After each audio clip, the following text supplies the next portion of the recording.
Hi, we're back here with Dylan's Landscaping, and we've got all the equipment loaded on the truck and tagged.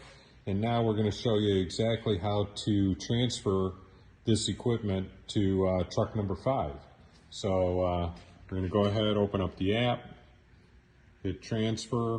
We're going to make a new truck, truck 5.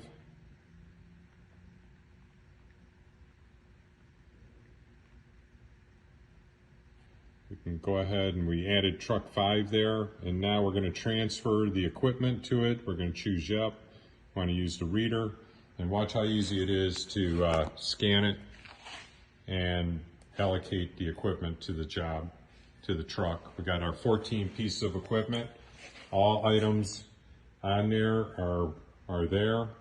We're going to go ahead and hit next and complete.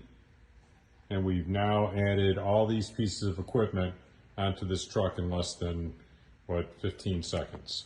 Dylan, what'd you think? I think it's super easy, and it's going to save me a lot of time in the future.